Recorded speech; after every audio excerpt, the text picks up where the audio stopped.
This is Pizza Dude Man Guy. Doing actual video game reviews is not my usual thing, but Shantae and the Seven Sirens, the latest game of WayForward's Shantae series, has inspired me to do so. And since I haven't done a video in months anyway, I'll take whatever inspiration I can get. Shantae is a series of platformers where you control Shantae, a half-human, half-genie who uses her magical powers to protect civilians from danger.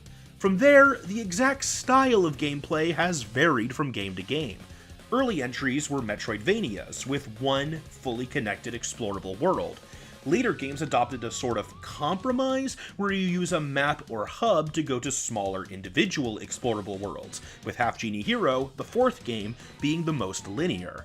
Shantae and the Seven Sirens, also known as Shantae 5, returns to the classic Metroidvania formula, a very welcome callback in my opinion. Many recent games have adopted this style, and Shantae does it well. The map even separates major areas by color, making it easy to remember and re-explore previous locations with new powers, despite this being the largest world Shantae has ever had. In fact, I would go as far as to say that Seven Sirens has everything that I've ever wanted out of a Shantae game. Shantae's signature ability has always been transformation. Over the course of most games, you unlock a variety of animals and beasts to turn into to overcome obstacles, giving you the ability to climb, dive, fly, smash rocks, and more. However, this came at the cost of each transformation taking time. Whenever you encountered these obstacles, you would activate a menu by dancing, select the transformation, overcome the obstacle, then turn back. Rinse and repeat. Ironically, my favorite Shantae game used to be Shantae and the Pirate's Curse, which did away with transformations entirely in favor of new button-mapped abilities, allowing the player to keep the game flowing without pause. Shantae and the Seven Sirens perfectly integrates these two ideas. You still learn animal transformations to progress through the game, keeping with Shantae tradition, but now these transformations are activated through simple preset button inputs like Pirate's Curse. This means you can continuously play without stopping to activate your powers, and also allows the game itself to present challenges that require multiple transformations one after the other without being tedious to the player. The only thing lost in this method is Shantae's dancing, the way she typically activates her powers. However, dancing is still present and instead uses brand new immediate effects. Unfortunately, these abilities are one of my biggest criticisms of the game. Now, I'm trying to keep this review as spoiler-free as possible, but one of the first dances you get, for instance, is the ability to see invisible objects. In a game like this, the concept of having invisible objects is kind of a pain. In many cases, it's simply used to reach new areas, which is fine, but if you're trying to 100% the game, unless something is really obvious, this could require testing every single room in the map for the possibility of something being invisible. And what makes this especially monotonous is having to watch a mini cutscene each time the power is used, and the fact that the other dances you learn are somewhat similar in nature. Another completely new gameplay aspect is the monster cards. Each time you defeat a monster, there is a chance they will drop a card of themselves. You can equip up to 3 different cards at a time, and each gives you a passive buff, such as more damage from specific spells you can buy at the stores, or magic point regeneration. I actually really like the cards. It gives you the ability to customize Shantae for different situations, and I think it gives each player a different experience with the game depending on which cards they obtain. Of course, obtaining cards is exciting, but actually trying to complete the collection is annoying. Some monsters require multiple copies of their card to use their effect, so for enemies you don't encounter often, this involves grinding. Some monsters only spawn in dungeons, which don't respawn monsters unless you leave. While doing the dungeons, this is great. You can clear an area, then move on to the puzzles and platforming. But when you're grinding for cards, this means you might be locating where the monster spawns, destroying them, and then if you don't get lucky, leaving the dungeon, reloading the map, re-entering the dungeon, reloading the dungeon, and getting back to the right room to try again. Between the monster cards and the dancing powers, I would absolutely say that Shantae and the Seven Sirens is a blast to play, possibly the most fun of the entire series, but reaching 100% completion is the hardest it's ever been. Now that's not necessarily a bad thing. It's great when games have a reason for the player to keep coming back. Shantae has always been good about this, with New Game Plus, bonuses for speedy run-throughs, and in Half-Genie Hero, DLC quests. But the way 100% completion is achieved in Seven Sirens is the most repetitive it's ever been, not to mention the grinding, and the first time in the series where I haven't been interested in obtaining it all. I really tried to find everything, spending much longer than I have on any other Shantae game, and ended at 96%. One criticism I've seen brought up from other people online is the difficulty of the game, or lack thereof.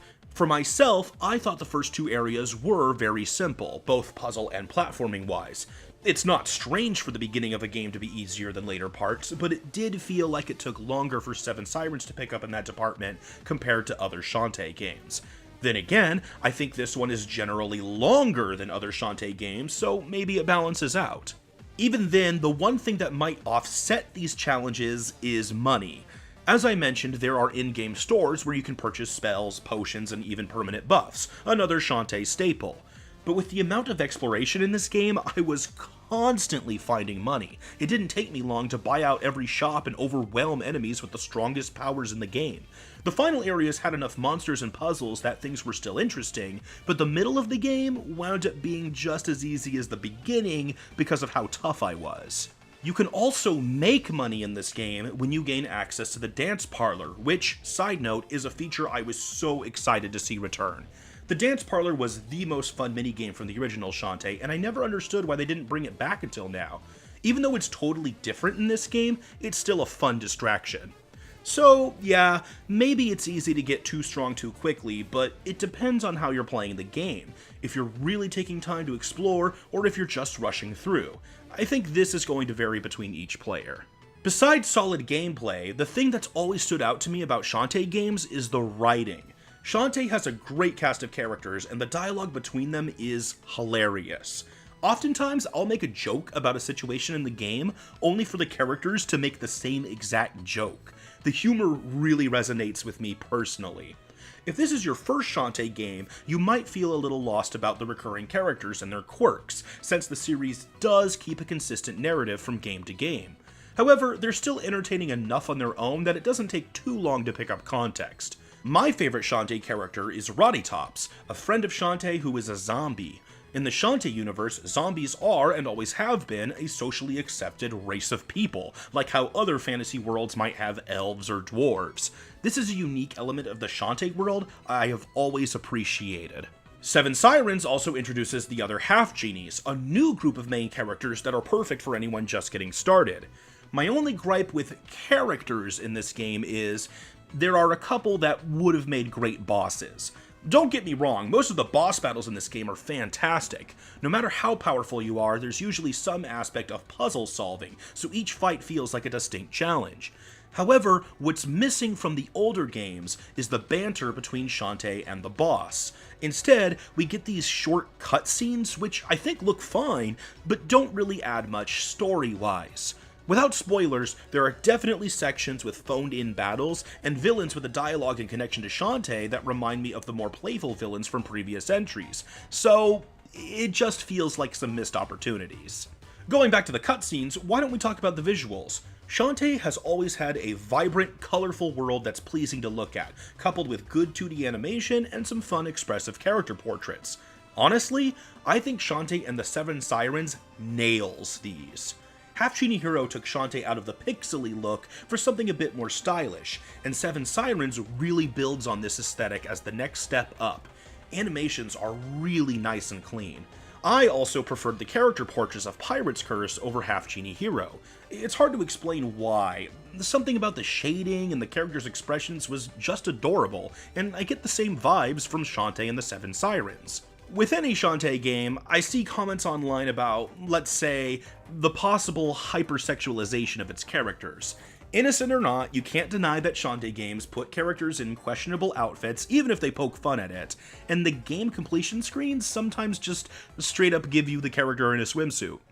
With Shantae and the Seven Sirens specifically, I can't recall ever being bothered to the point where it was distracting from the rest of the game. I thought anything in that vein was pretty ignorable, but again, this is going to vary from person to person. Of course, I can't wrap up without talking about the music. A good soundtrack goes a long way for me and has always been another highlight of the Shantae games. Until now, Jake Kaufman has done the music for Shantae, but was apparently unavailable for Seven Sirens. Instead, the game has a team of composers headed by Professor Sakamoto. While you can tell it's different, it is still absolutely fantastic and matches the game and series perfectly.